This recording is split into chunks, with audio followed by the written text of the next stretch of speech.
Is there a minimum number we need to have to do this? Yeah, we got some people now. Yep. I'll join in.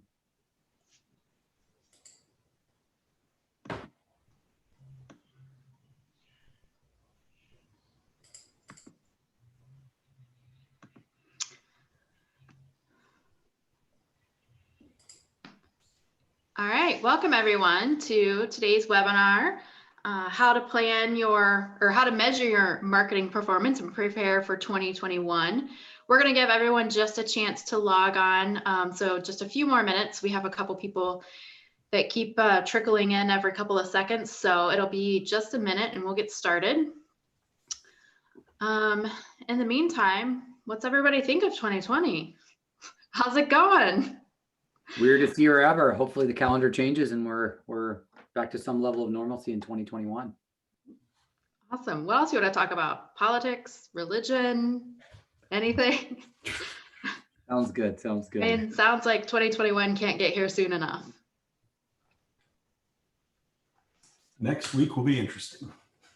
This year's been great. I don't know what you're talking about.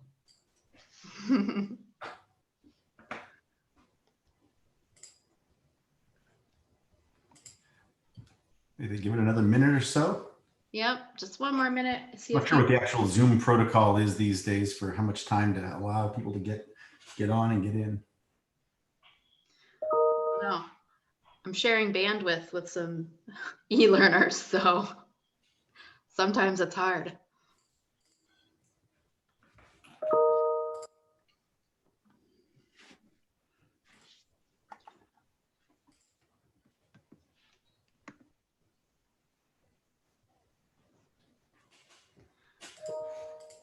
All right, I think we're going to go ahead and get started. We have a good group so far. So I want to welcome everyone again to our webinar, how to measure your marketing performance in order to plan for 2021. I'm Amanda Cook and I'm a marketing director for And Marketing. And just before we get started, I have a couple housekeeping items. All of the participants are muted so that we can hear clearly.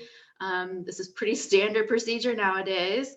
But despite being on mute, please get your questions in via chat. We want to make sure that this is very interactive. We want to answer all of your questions as we go along. So please don't be shy. We'll address questions throughout. Feel free to put those in the chat box, and then we'll also address questions at the end. Just in case anybody's wondering, we will provide this presentation. It is in the chat box right now, so you can download it if you'd like, or you can get it afterwards in the email. Now, I'd like to introduce our subject matter experts for today. First is Eric Luftig. He is a senior executive with over 25 years of experience in global cross-functional leadership at GE, Nordson, most recently Chief Marketing Officer at Vitalik. And fun fact, he was also Raj Kapur's very first boss ever. So they have He was my best employee ever. Yeah, there we go, Eric. There we go. Yeah. So Raj is who he is today because of Eric. So let's all thank him. Next up, we have Rajat Kapur, who is the founder and managing director of And Marketing.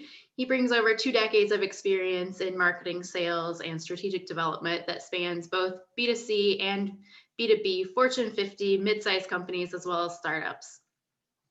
And finally, we have And Marketing's Director of Business Intelligence, Paul Ferguson. Paul has over 16 years of B2B marketing experience. He digs deep into the data for our clients and helps them develop fully integrated marketing solutions backed by data. So it's a 1-2 punch for not only uncovering wasted spend, but also driving better results. So with that, thank you for sharing with us today, guys. Today, we're going to talk about how to plan for 2021. I know a year ago, none of the people on this call were thinking about including anything like a global pandemic in their marketing plans. They weren't figuring out how to cope with emotional and social stress of changes to their business, and they weren't trying to figure out how to adjust to a new normal almost monthly. I feel like there's a new normal every month or so. So we're going to talk about how to prepare for 2021 in spite of everything that's gone on in 2020. We're going to use data and analytics to drive strategy, increase efficiency, and align your business objectives. And then we're going to talk about how to evaluate those marketing channels so you can just drive results and you can focus on your efforts. So with that, and without further delay, I'm going to turn it over to Eric to kick it off and talk about business strategy. Thank you, Amanda. It's funny, as you were talking, I was thinking to myself, I bet you nobody even knew what Zoom was going into 2020, and now it's everybody's using Zoom, right? But yeah, a lot of changes have occurred as a result of the challenges that we've all been facing. When you think about where you're heading from a growth standpoint, you almost always need to kind of take a step back and think about how do you make sure that you've got proper alignment and proper direction. And really, everything starts right there with the alignment, with the direction. You can achieve your full commitment from your different functional areas and the desired performance from your marketing team and marketing efforts if you start with business alignment, business direction. And so, it comes down to understanding and agreeing on the key areas for business focus for the coming year or years. And that's what actually translates then into your business objectives. And so, there's a variety of different measurements that are out there, and really, you want to get that upfront agreement on key areas of focus and key measurements to be able to measure contributions, measure overall performance. It's always good to start your upcoming and your planning by spending time revalidating and reflecting, as I said, on the past, and spending time with cross-functional leadership teams, even going back to the basics, revalidating your mission, your vision. Has any of that changed for your business? Your core competencies, has anything changed there? Who are you as a company? Where have you been? Where do you want to go? And really, those are the things that filter throughout the entire organization. There's tools that are out there, and I know a lot of companies talk about the tools. I don't know how many companies actually use them to their advantage. Basic tools like SWOT analysis. This is a great time to go back through and evaluate your business. Look at strengths and weaknesses, your opportunities, your threats. If you look at things like threats, it's everything from the competitive landscape. Has anything changed? Direct competitors, indirect competitors, regulatory changes. Has anything changed from a market economic force perspective? Again, a lot of companies talk about SWOT and you hear about it. It's not necessarily a marketing tool. It's a business tool. And it's something that something that people should be thinking about right now and evaluating and reevaluating. Layer on top of that, the pandemic, as we talked about, and you should be asking yourself, are there any added opportunities here? Are there any new additional threats that we haven't seen or that could come up as a result? So, you can't talk about the next year until you really take that step back and take a look at, who you are as a company and where do you see yourself going in the future? And then you can start to go down the path of putting in place your plans.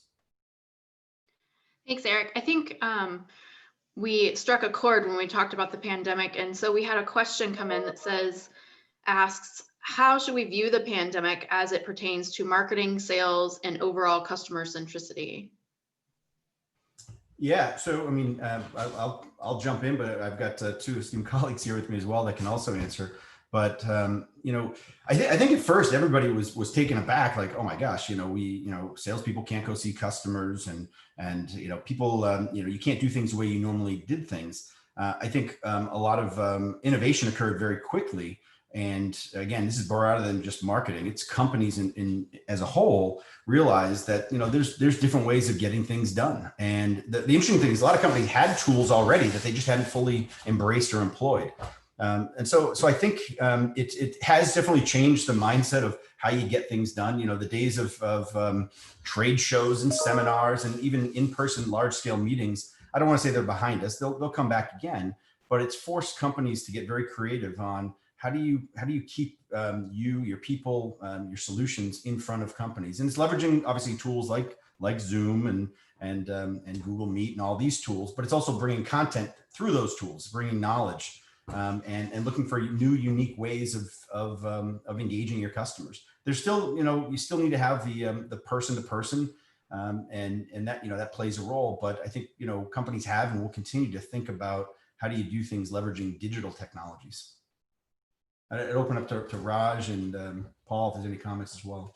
Yeah, Eric, I think you nailed it. I think the biggest thing to bring your comment together with the question is I am shocked. I meet with companies regularly of all different sizes, as Amanda said, and I'm really surprised at how few companies have actually implemented the changes. So it's like overnight we had these massive changes. It's been what, 6 or 7 months, and we still have sales teams that are still trying to do the old way of doing things. They're not on LinkedIn. They're not using content. They're not leading with value. The amount of spam that people get has accelerated dramatically. Right. There's much better tools out there to approach prospective buyers and things like that. Like, I'm really surprised at how ubiquitous the tools are, yet how few companies are actually using them. So I think we're going to continue to see an explosion in that. I might just add that comment. Yeah.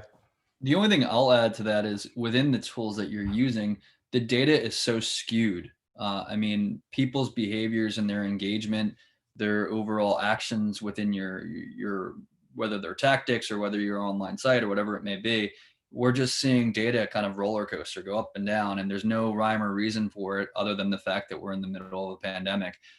So really paying attention to the trends and comparing it to historical trends has been something that's really important for us to look at, to make sure that we're trying to establish a baseline to see, what's normal for us, and are we above it or below it? Yeah, and just one more comment. I think because you're using digital media, streaming media, I think it has and will continue to force people to be more crisp in their messages. The days of sitting in front of a customer with a 30-page slide deck that shows a picture of your building and a picture of, the pond that your building sits next to, and that, no, you got to become a lot more crisp on what's your message. What are you trying to get across that's going to help, your customer, help the industry understand the value that you can bring. So I think it's also going to, continue to morph the way that people go about communicating. How do you be more crisp in what you're trying to get done?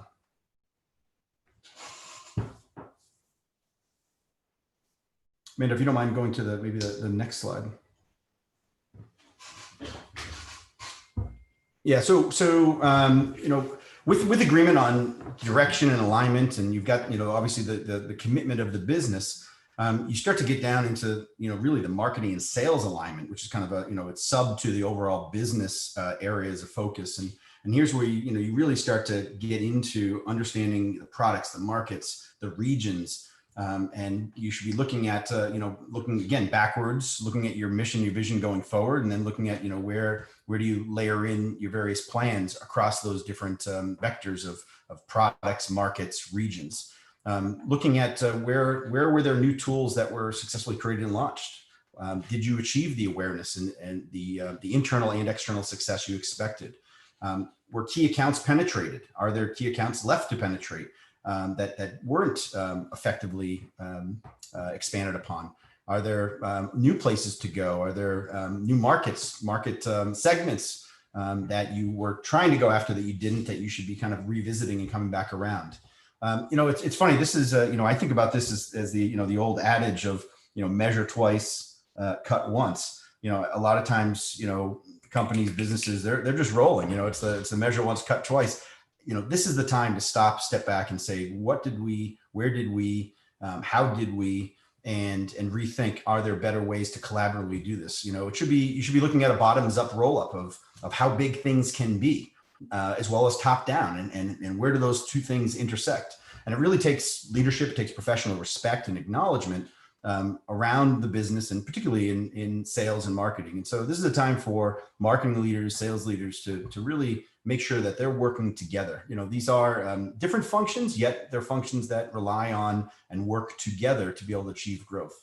You can then get into your annual goal setting, the importance of being nimble, flexible, changing your goals along the way for the betterment of the customer. I'd be remiss if I didn't also say that, you got to also think about your people, and, do you have the right people on your team, and are you developing your people appropriately? To make sure that you can achieve the goals that have been set or going to be set out. One of the things I also think about often, and this goes across so many different places and spaces, but John F. Kennedy, at least this was attributed to John F. Kennedy, but he had said many years ago that victory has many fathers or mothers and defeat is an orphan.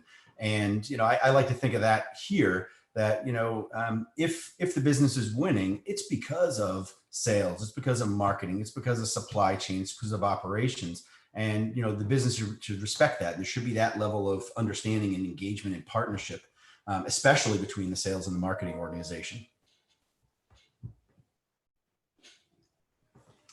Amanda, if you don't mind going to the next slide, if there's no additional questions. Hold on, I do have a question, I'm sorry. So this came in and I can actually relate to this as well.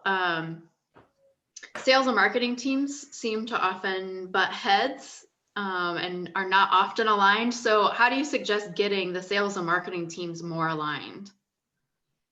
Yeah, I mean, my past experience, I agree, 25 plus years, I've seen it again and again.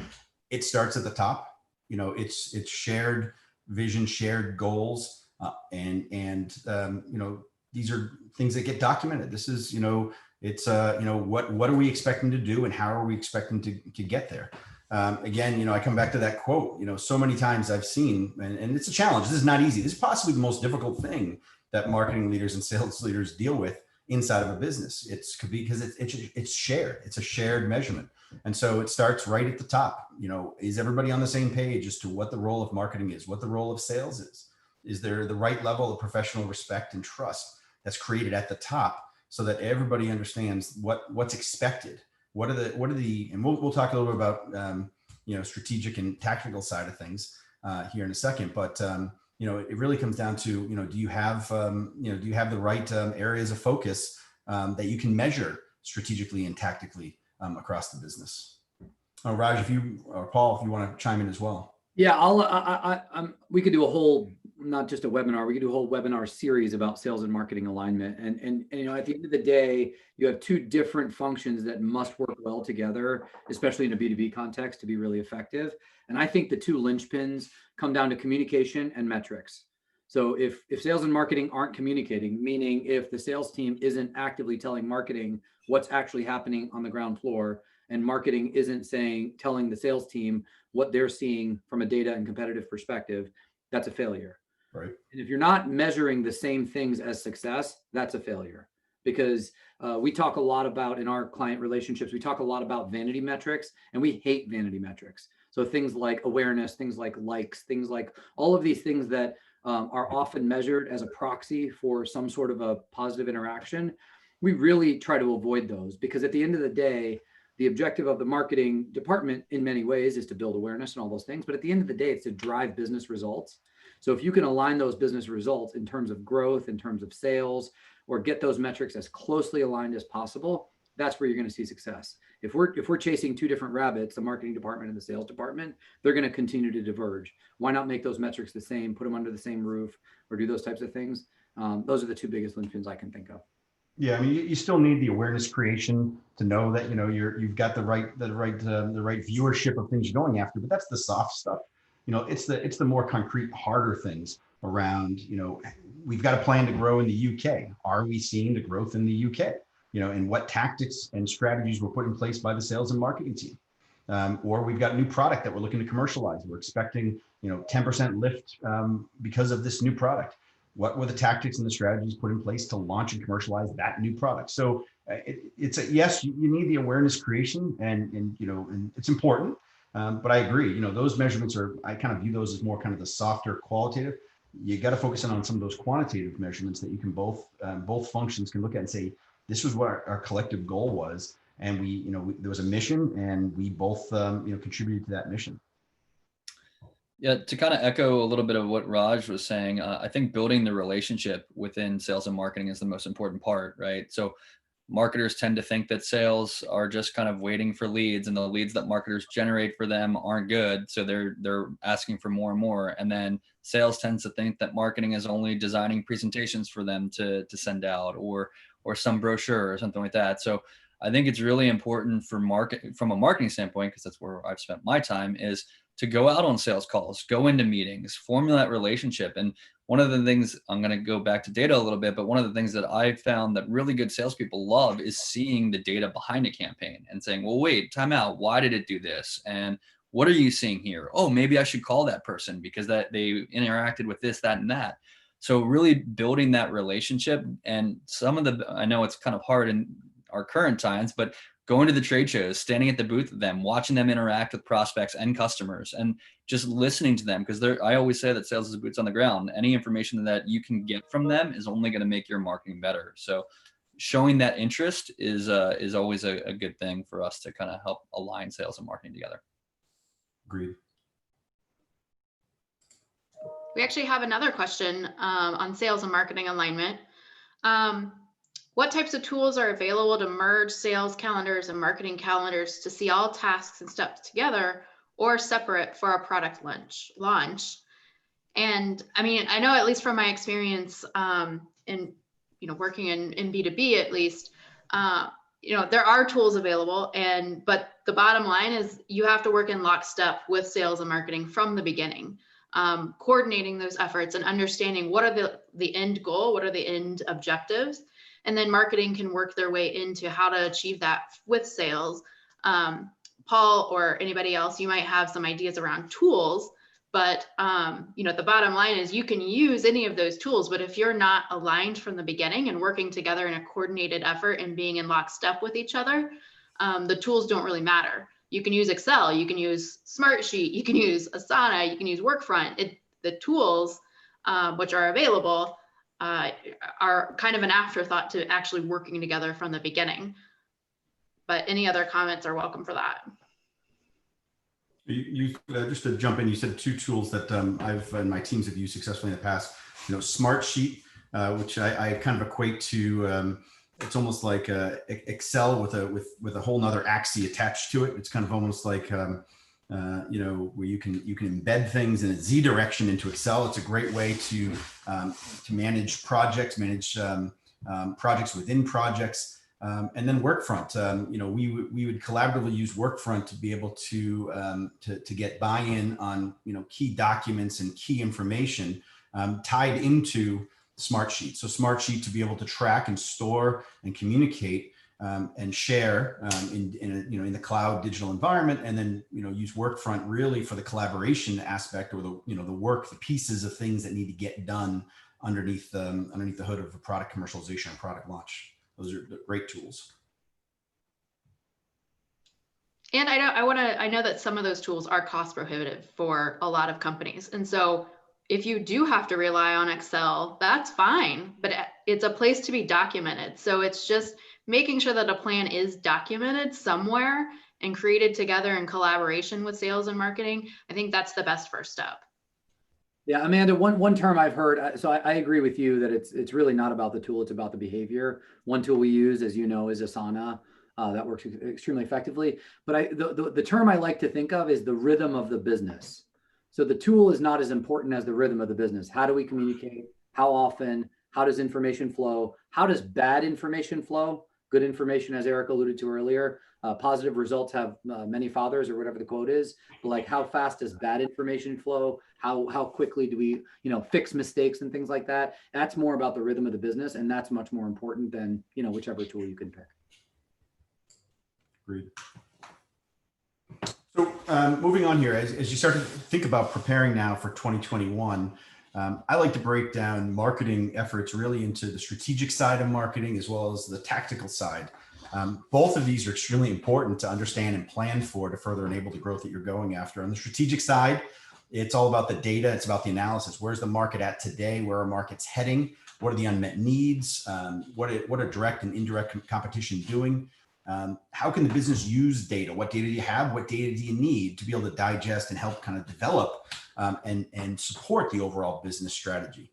When you look in this area, you start to get into understanding sizes of markets, and it might be revalidating the data that you had on the size of a market or the current sales in a space, looking at your new customers, existing customers in those segments, in those spaces, looking at new products. Again, there's, I look at things in three vectors here. You got products, you got markets, and you got regions, and kind of digging into what data do you have? What data do you need? You can layer on top of that product commercialization and programs. You can look at even underneath regions. You can look at with market data. Did you grow not just what you expected, but how did you grow relative to how the market grew? So for instance, if you're in construction and, you're happy that, last year you grew 10% in the Northeast. What if the market in the Northeast grew 20%? Isn't that interesting data to have and to think about and to say, what did we do or what didn't we do that we could have done based on market data? Some companies will have people in-house that will do this. There's a lot of companies and or data that you can get external from a third party. But regardless, it's important that you've got some baseline data, looking at your performance, looking at markets, to really understand markets and geographies, to really understand, what's the measuring stick? How are you doing? On the tactical side, that's where you start to get into kind of the things like the awareness creation, which in itself can be strategic as well. How are you going to, be able to best support your sales teams, be it through digital tools and digital means, social media, things like that. How are you going to commercialize new projects and products and initiatives? What are this is kind of on the tactical side, but there's some strategy that comes into how are you going to do these things to be able to best develop and support and promote your value proposition. How do you design and employ, both the traditional stuff, again, trade shows will come back in seminars, but the more nouveau stuff, digital is still in its infancy. How do you leverage digital means to be able to get information out to both your internal teams as well as your external teams? On the tactical side, it's really about that awareness creation, both again, internal and external. How do you support the selling effort, support your sales team, support your customers across industries? And on the strategic side, it's around data. It's around, helping the business understand, what does success look like? Where are you relative to where you could or should be? What data do you have? What data do you need to be able to make good, sound business decisions? Both are important. Both the strategic side, the tactical side of marketing can have clear measurables in both of these areas. And, obviously you need to be engaged with the business. The business needs to be willing to measure the strategic side as well as the tactical side. For the strategic side, it's about measuring the accuracy of your data and agreeing on what's the cost of action or what's the cost of no action. And it starts with really respecting data and, creating or being part of a data as an asset type culture. A lot of companies aren't there. They don't view there's still a large gut feel as to what we should do. That's great. And you want to have that gut check, but you also want to have some good data that you should treat just like an asset. You should treat it with the care and respect that you treat your equipment or you treat your products. And how do you marry your data with what your knowledge is of the industry? And that knowledge could be from the bottoms up. It could be from tops down. On the tactical side, it's about measuring your key milestones, leads generated, awareness created, timeliness to launch. Are you seeing the right things that you expect to see based on the tactics that you put in place? One of the largest challenges, and it was already hit on with one of the questions, it's going to be on the sharing of measurements. It's going to be on that upfront agreement. And I think, Paul, you mentioned the word communication.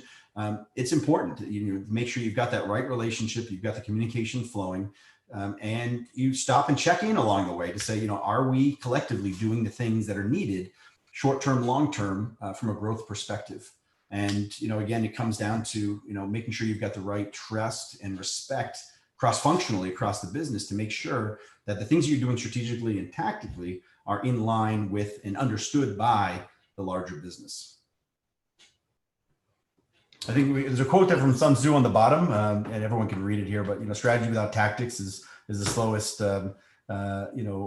way to victory. And so tactics without strategy is the noise before defeat. And so there's two different sides here. A lot of companies will just jump right into the tactics. We gotta put out some tweets, and you gotta step back and you gotta say where are we trying to go and what are we trying to do, and the tactics should then follow with the strategy.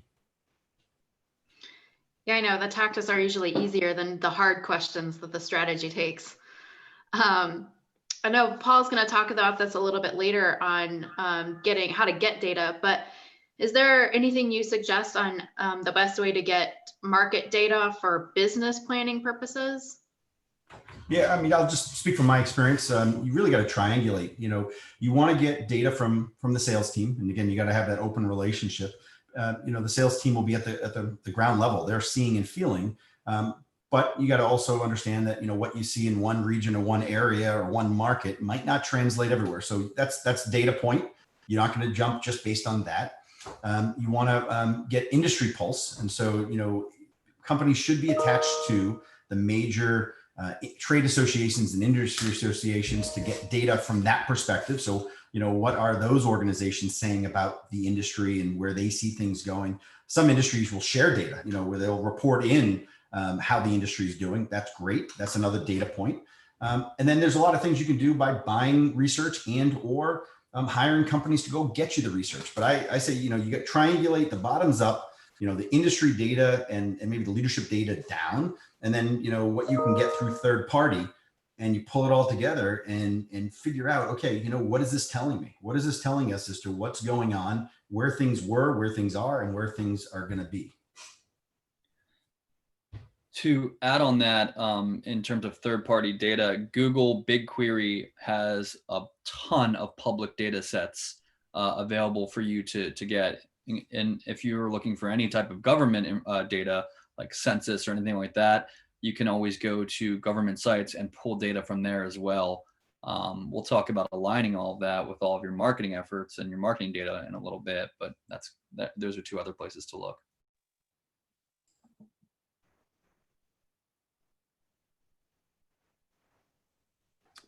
Great. I think I'm jumping in here. So I'll talk a little bit about once you've done the business level alignment to your marketing and sales department, what defines a clear marketing strategy and what does that look like? So really developing a clear marketing strategy is only to drive focus. So as Eric talked about a moment ago, there's two parts. There's the strategy, there's the tactics.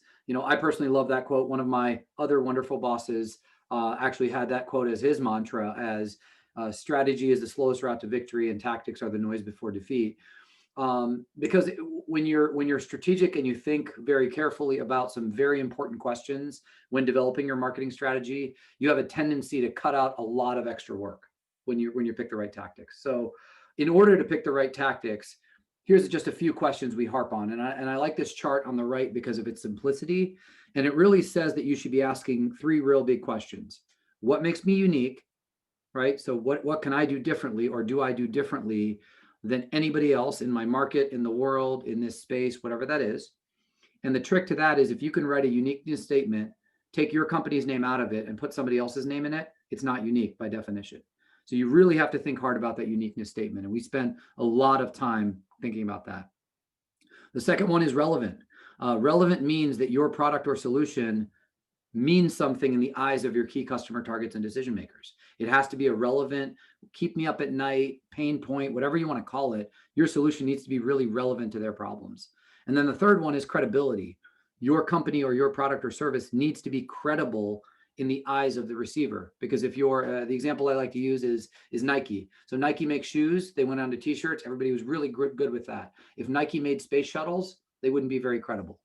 Right? So if you think about the credibility of your business and what you're trying to do, it has to be credible in the eyes of your decision maker. So the question we have on the left really drive towards that. So who is that customer target? Not just who are they demographically, but who are they as human beings? Human beings make purchasing decisions. What are their problems? What are their challenges? Things like that. What is your value proposition? What is your answer to those three really important questions? And then the last part of a really good marketing strategy is how do you actually get that value proposition out? How do you communicate that uniqueness? And that's just not how you communicate it. That's who do you communicate it to? What are you saying? And how are you saying it? What are the tactics? Right? So Eric pulled out, are we going to go tweet that information out? I would argue that in many businesses, that's a very difficult tactic to spend a lot of time on. You really have to think about where your decision maker goes for information. Those are the things, those are really hard. They're easy to write on a slide like this, but they're really hard for a company to really think about. So we can go on here, Amanda, unless there's a question. I do have a question and a note. Paul was so kind to provide the link for the Google BigQuery. So we dropped that in the chat box for you. So after this webinar, when you want to go down the rabbit hole, check that out. But one of the questions that came in was that we are in a highly competitive market with a lot of similar players, and we need help defining our value proposition. So where should we start? Yeah, I would start with, that's a great question. I would start with your customers and prospects, right? So you have to start somewhere. And there's, as Eric talked about a couple slides ago, there's qualitative and there's quantitative data. And you can get that directly from them, right? You could do a market study that's unique to you, and you can ask them. I would say the smaller the company, the less time and the less effort they pay or spend on market research. And it cannot possibly be more important than directly talking to your top prospects and your customers. Why do you buy from me? What differentiates me? How do I understand that? If you don't have a clear picture of why your customer purchases from you, then there's no way you're going to be able to answer these questions, right? So I think there's no substitute for really good market research. As Paul mentioned, and as we all know, you can get market studies as well, right? So if you're in a reasonably competitive market, there's probably a study out there, and you might have to pay money for that. You might have to pay a company or a consultant or something like that to conduct some of that work. But usually it's time very well spent. Because if you don't have these questions right about your value proposition and these kinds of things, no matter what you do, you're going to be shooting darts in the dark, or whatever your analogy is. Just Raj, if I could play off of something you said, the getting the data is really, really important. And from my experience, you want to make sure that the data isn't clouded. So for instance, asking a salesperson to go out and ask their customer, my past experience suggests, you might not get exactly what you want. I've always said, you got the 2 ear, 1 mouth ratio. And so many times, especially in sales, they don't follow the 2 ear, 1 mouth. They just want to, well, what do you think about this? You really need to make sure you've got the right person with the right skills that can ask a question, step back and just capture and just understand and listen. And that's either, something in-house or something you could do, through third party.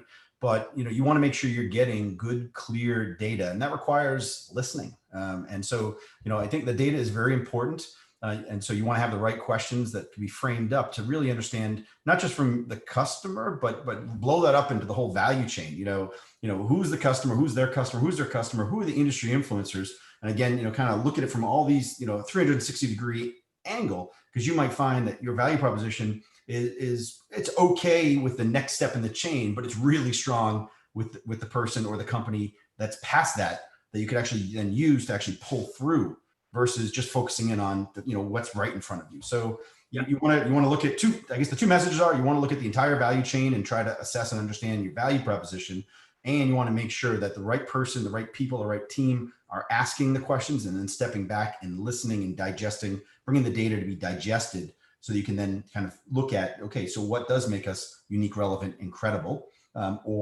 Maybe we're not as unique, credible, and relevant as we think we are. And we need to, look at, okay, is there something we should be doing or could be doing?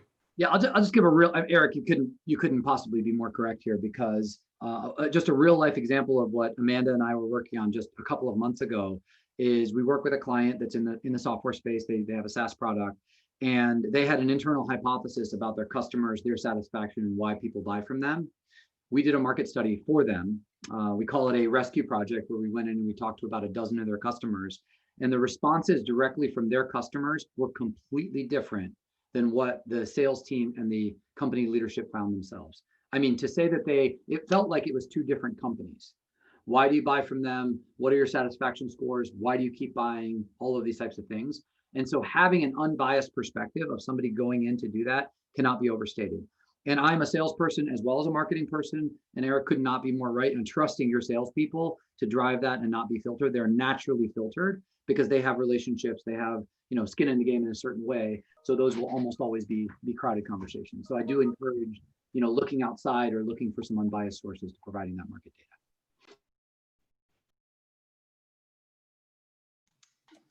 Thanks, gentlemen. We've had some really great questions come in, so please feel free to get those in the chat box, and we'll continue to ask those. Awesome. I will. I'll keep going here, and of course interrupt with that question here. So let's get a little bit more specific before I hand it over to Paul. I would still call this under the sort of marketing strategy bucket, but here's what's really important to take a look back, right? So again, in this whole concept of pulling data or getting information about what went well or what didn't go well in 2020. Here's some specific questions you might ask. And these are more digitally marketing related. We certainly have offline data and other things like that, but here's some digitally marketing related ones. So what were your most valuable acquisition channels? And this is actually digital or non-digital. So what does that mean? That means, how did you acquire customers, prospects, consumers, buyers, whatever you call them? What were your most valuable acquisition channels? which channels need improvement. So which are the ones that you should be, or you think you should be using to drive traffic, drive leads, drive customers, whatever you call it, but which ones need improvement? What are the tactics that worked and what are the tactics that didn't work?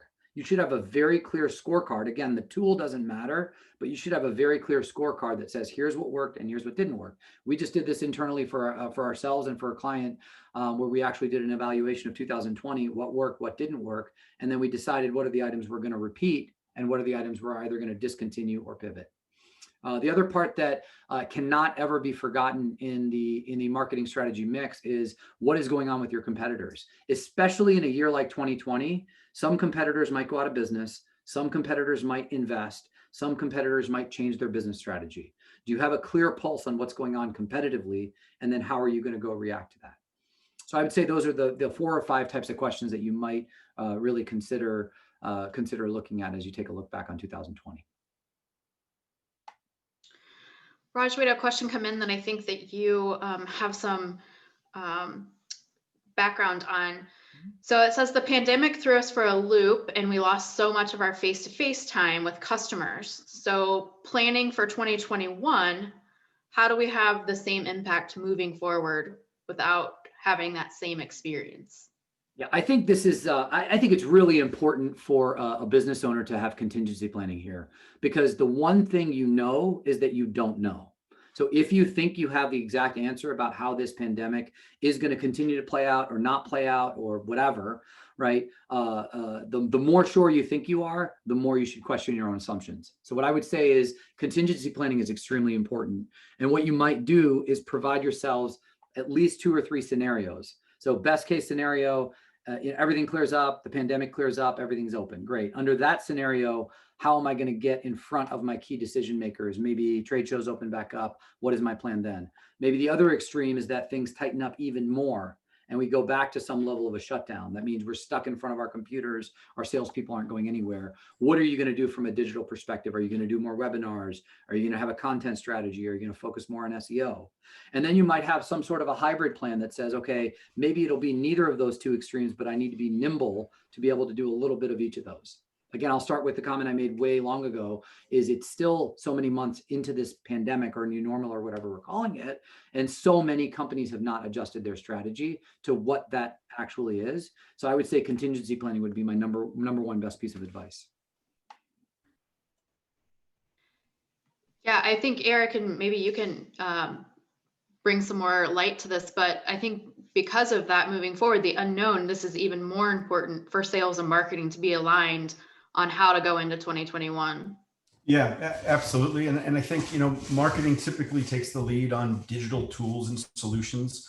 I'm not saying that they're the only function. You got to partner with not just sales, but also IT and other functions of business. But, thinking about, where you've had some successes and are there things that could be amplified? Maybe it's online training. Did you pull in the right number of people and were you able to actually get people that maybe in the past wouldn't see a salesperson in person, and yet they're coming to a live webinar? Maybe you could give out credits, accredited training. There's a lot of tools and things that that either could have been done, are done, could be done even better by having those types of discussions. I've heard some companies even talk about sales didn't drop off as much as they thought, yet their sales travel expense was reduced to almost nothing, and that's also an opportunity to sit back and say, well, wait a second. Maybe there's a different way to look at how things are done. Look at budgeting differently. Maybe you don't need to have as much money being spent on the travel and on the entertainment. Maybe there's other ways of getting the same thing achieved or better by rebalancing how you're spending and how you're planning across the broader business, not just marketing, not just sales, but across the entire business. Looking at what did we learn? There's some learnings that have great learnings that have already taken place. If businesses just stop and say, well, okay, stop. What's going on? How did we do from a sales standpoint? How did we do relative to, what we thought we were going to do? How did we do from a cost, the cost of acquisition standpoint? I think there's a lot there that companies can leverage based on not just what's happened in the past, but also make some assumptions what could happen in the future and make some changes.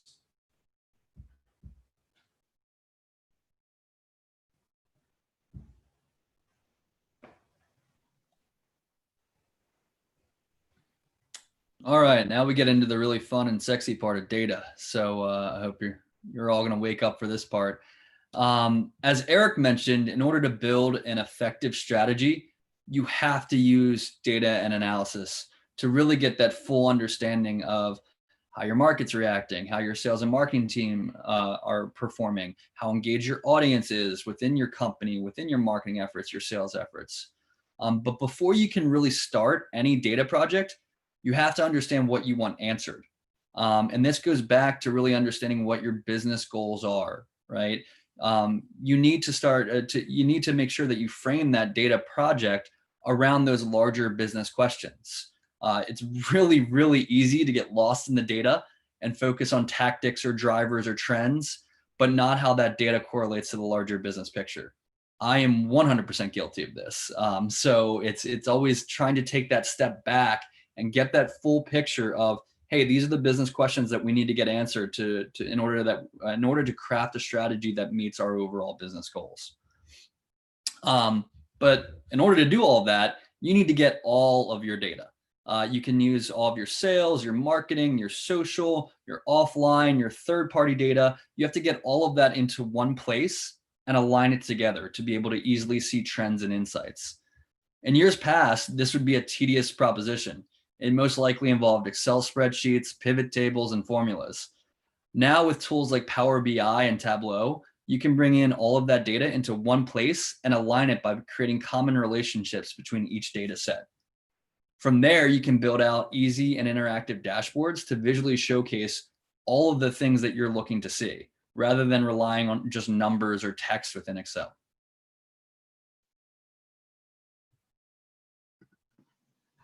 Paul, we have a question that you are most qualified to answer. What is an example of offline data? I knew I would get that question.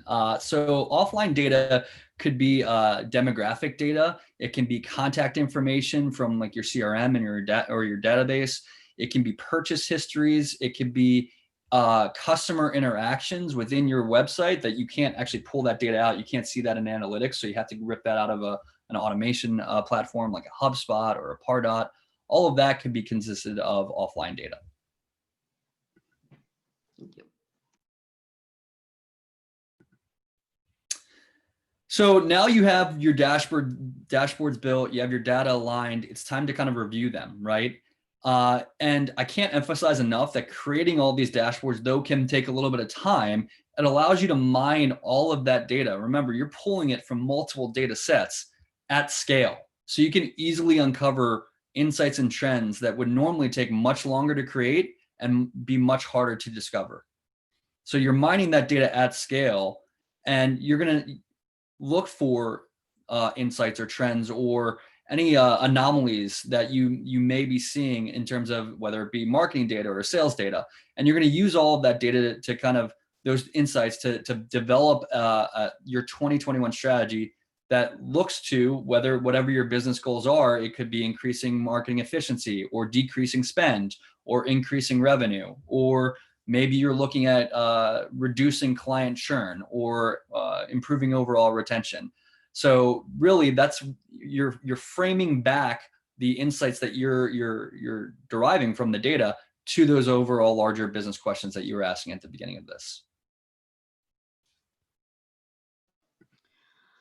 Paul, what kind of tools are available to look at all of this data together and get a clear picture for our results? So we at Marketing use Great Power question. BI. Sorry, Paul. But you can also use things like Tableau. There's another version called Click. But Power BI and Tableau seem to be the two big ones. Data Studio is a very good free option to look at limited data sets, mainly your Google Analytics, your Search Console. You can integrate other platforms into that, some at a cost, some for free, but you can't necessarily create the relationships that Power BI or Tableau allow you to do.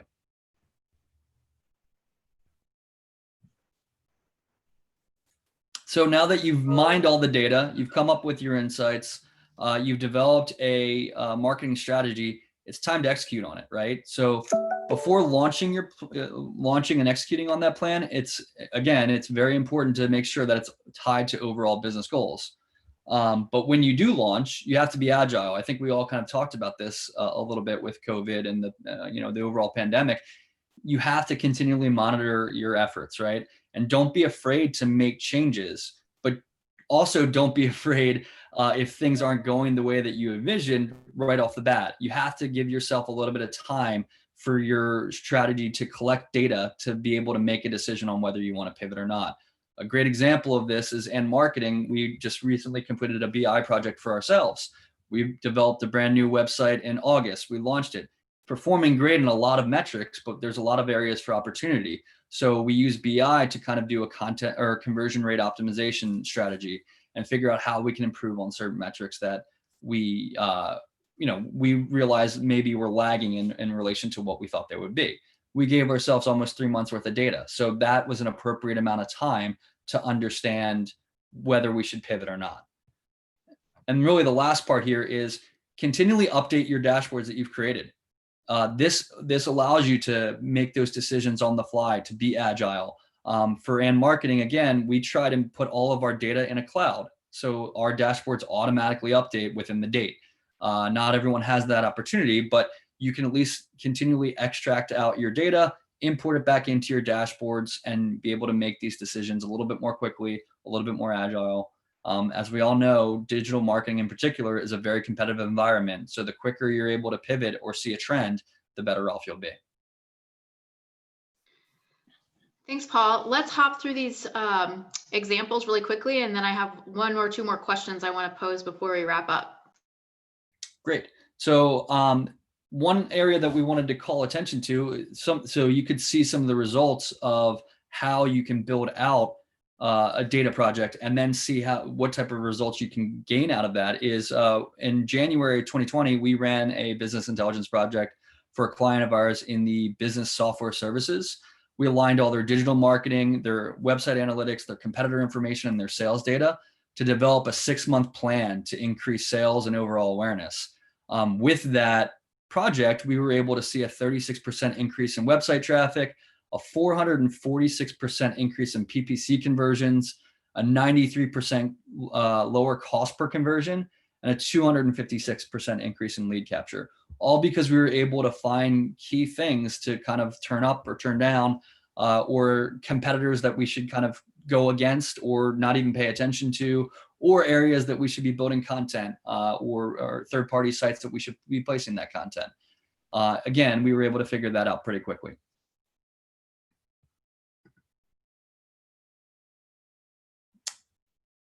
And lastly, we just finished a 2021 business intelligence strategy for a client of ours in the health services arena. We aligned all their digital marketing, their website analytics, their competitor, and call tracking data to support these kind of areas here that we saw. Overall awareness and partnership opportunities, lead generation efforts, which are calls for them, a fully integrated marketing and sales opportunities, sales nurturing, and digital conversions. As we first started this project with them in May, we saw a lot of great areas of improvement, such as 11% decreases in ad costs or 100% increases in their most valuable calls. But we also were able to identify those areas in which we need to improve. And those 5 bullets there are tying back to the overall larger business questions of how do we increase our most valuable calls? And we figured that these 5 areas were the areas that we can improve on.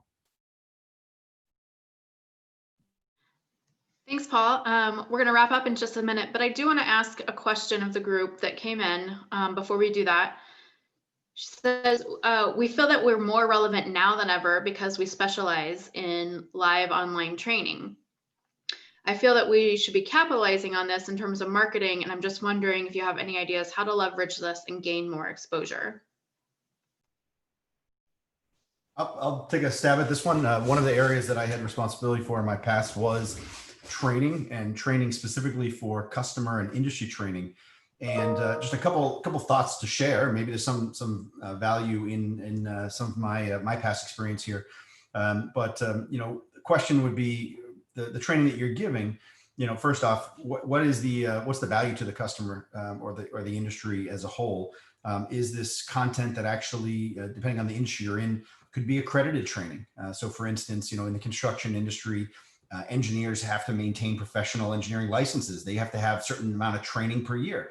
Could the training you're giving not just be carte blanche training, but actually allow for credits to be given? And that's just one industry example, but many industries have the need for accredited training. In terms of how do you get information out? Social media, website. How do you build that awareness around what you're trying to do? Not just what the training is, but what should people expect to get out of the training? And how do you take whatever the solutions are and really transform it into, it's not a sales pitch. It's not about selling. It's about educating and being part of the industry and moving whatever industry you're in. I'm a big fan, a big believer in having training and really being able to differentiate between what is training and what is selling. Those are two different things.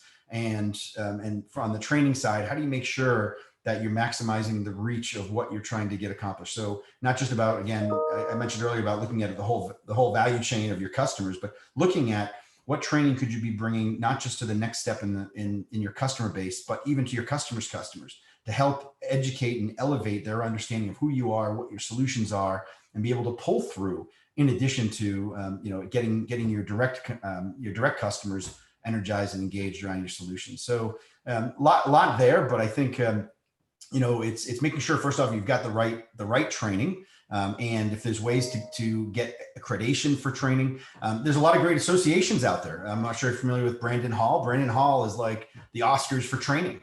They award and recognize companies for different levels of training achievement.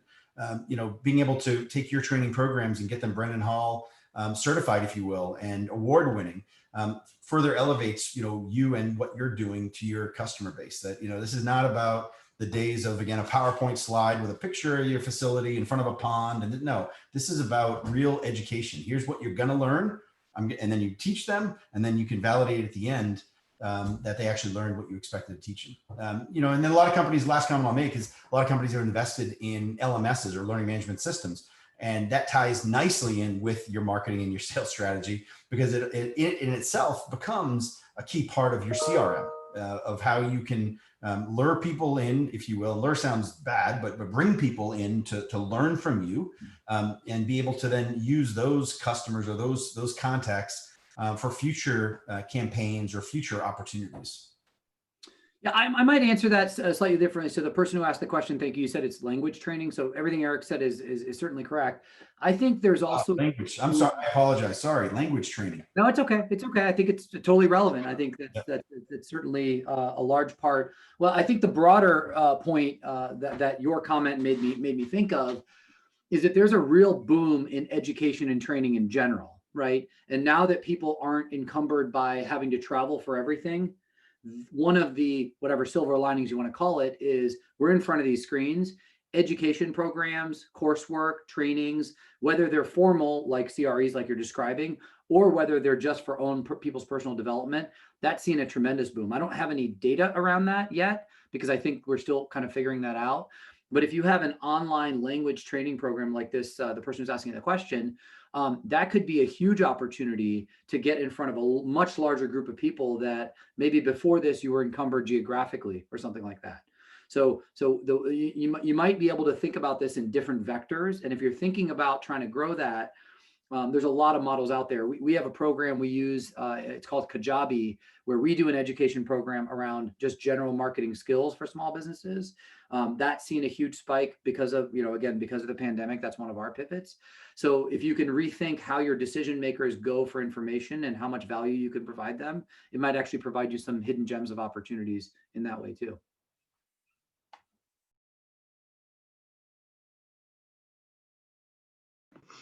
Thanks, gentlemen. I want to be really mindful of everyone's time today. So we're going to go ahead and wrap it up. If we did not get to your question, we will certainly reach out to you personally and answer that for you.